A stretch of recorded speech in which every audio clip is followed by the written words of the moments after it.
think about the kids first. I think about all the kids that we've served. And I think about the unique way that we serve them. So not just that we link them to resources in the community, provide them case management, help them get back on track with school, but also linking them back to their own health, their innate health. Your philosophy is that we humans are born with the onboard potential of all this inner strength, and how you do work diligently and so hard to get people to just realize that there is this potential that's within them, and they need to kind of be in touch with that again. I think about being a support for the community, for youth, adolescents, and their families, basically. I think about mostly young people that have gotten a raw deal in life. They haven't gotten a chance to meet their potential, and an organization that's dedicated to making things happen for young people. I think about a place that helps youth get off the streets and gives them a safe place to live, and helps them get their life back on track. I've had the opportunity to take a look at the Linquist apartments and actually talk and interview with many of the people that have been able to improve their life because of it. So that's what I think about when I think about the lake. I think about helping kids and helping young adults kind of transition into adulthood. I think about a nonprofit that's known for accountability, doing what we say we're going to do, being really passionate about serving an underserved population, both homeless kids, kids in the juvenile justice system, youth, young adults, who might have slipped through the cracks, and really following through on advocating for their needs.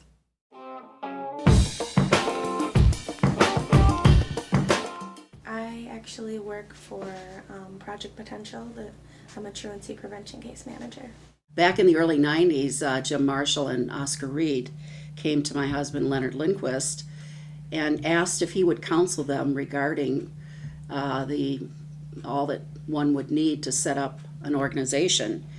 And at that point, it was called Professional Sports Linkage, and Leonard was very, very heavily involved and continued to be involved even 2 weeks probably before he died.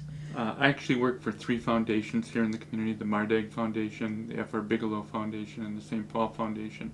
And each 3 of those foundations works to strengthen families and community throughout the East Metro area. And the possibility came up to work with Lincoln Place last year. All 3 foundations thought that was a good investment for the kinds of work they wanted to see done in the community. I'm actually a real estate agent with Keller Williams Realty, and I run our charity golf tournament, which we are now in our 9th year. I am currently a case manager with for case stabilization for the Links Juvenile Supervision Center. I'm the program director, and I've been here for 7 years. I started out as a case manager and moved into a manager position, and am here from there. I currently live at Linquist Apartments, and I am also intern at the main Link office. I was the former executive director. I started 20 years ago as a volunteer. Soon after I joined the board, and then a number of years later when we merged with Glenwood-Lindale Community Center, I joined the staff, and then when we demerged is when I became executive director.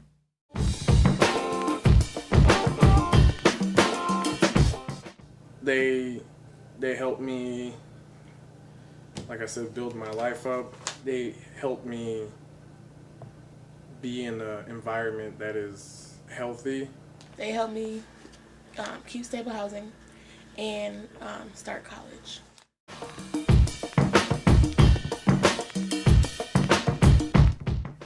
For a number of reasons, but in part for me, the Link is kind of my baby. I know the staff are brilliant, professional, creative, dedicated, passionate, and they're the ones that really make the difference in our community and the kids in our community. So additionally, because we are so effective with our dollars, I personally liked donating to organizations where I know the majority of the money is actually going to the work that's being done. Because the youth, it's our future. It's the generation. It's the future of this country, and for that matter, the world. I support the link, and my company does, because we, again, we want to get people, everyone needs a home, so it's important.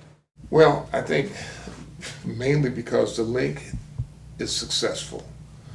I think what we're doing, what you people are doing now, bringing a fresh new point of view to the link and to adding to its success is just exceptional. Well, I think it's a tremendous impact in the community. When I think about the name of the link, we're taking these kids and linking them to a creative, passionate, professional staff person. They're linking them to other resources in the community and linking them back to their innate health, and get them to understand the value of their own thinking and their own creativity and their own sort of genius. Again, I think it's helping young people mature into young adults and productive citizens in our community. I think that's the real impact that they have. I know they do a lot, not only with the homeless youth, but also with the schools and truancy, and they, and from interviewing the people that that have had the opportunity to be at Linquist departments, I get as far as not only giving them a place to live, but also teach them life skills and social skills, so they can make their lives a better place. Well, Oscar Reed and I were looking at some of the things that were happening on the north side of Minneapolis, and at the time there were a lot of shootings, a lot of killings, a great deal of violence, and we were thinking of what we could do to kind of change the path of some of these young people who were doing this.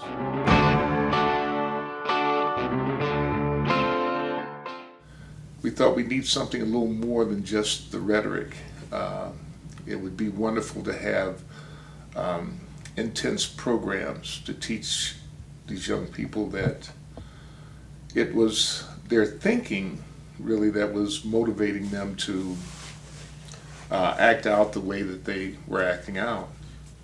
And so we started teaching them things that we found out later were some of the fundamentals in health realization. In part, the goals were just to kind of, A, serve the kids that lived in public housing, B, figure out how to incorporate sort of the principles of what was called health realization at that time into our work, and figure out how to keep the doors open back then. It was a very tiny organization, like 3 staff. So, I think it was very grassrootsy and really sort of focused on the immediate neighborhood. I think originally it was just to provide the kids that lived in public housing something educational and creative, safe, fun to do after school and in the summers. So it was an after-school program, summer program. We got a place in the Glenwood-Lindale area in public housing, and when we opened our doors, we were thinking about working with kids who were, pre-teenagers, and we had to have 50 kids who were under 10 years old waiting for us. And so immediately we had to kind of revise what we thought we wanted to do with programs. Soon after, we were asked by Hennepin County to work with young men transitioning out of Red Wing Correctional Facility because they, for the most part, were ending up back in public housing. So that's when we started our real sort of solid program that's changed a bit over the years, but continues on.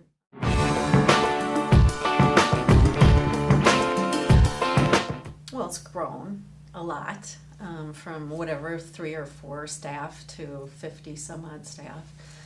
We've expanded into permanent supportive housing for youth. The link has moved from when I started being a teeny office with 11 people, so that was 7 years ago, into now over 50 employees and multiple sites throughout the metro area. So we're just bigger and better.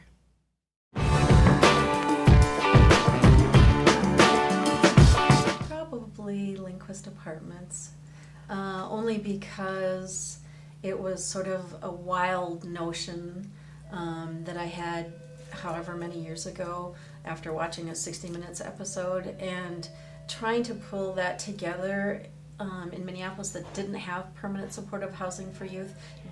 A lot of people didn't think that made sense to have permanent supportive housing for youth. They should either be home or, just having to do so much education about what the model looked like, and then having to do fundraising. I mean, the project took 8 years from sort of concept to opening the doors, and so, that was a bit of a struggle. There were a lot of people who told me to go home, forget about it. This is too much, too hard, and so I think for that reason, and additionally, I mean, we named it after Leonard Lindquist, and he was one of the founding fathers of our organization, and someone who was near and dear to my heart. And so I think probably for those 2 reasons, if I had to choose just one, it would be that one. Of course, I have a fondness for the name Lindquist, and so therefore, the Lindquist Apartments is perhaps one of my favorites in that respect, just because it honors a man that has done so many great things for this city. We have been working over the last several years with the Lincoln Place, and we found that to be a very good program.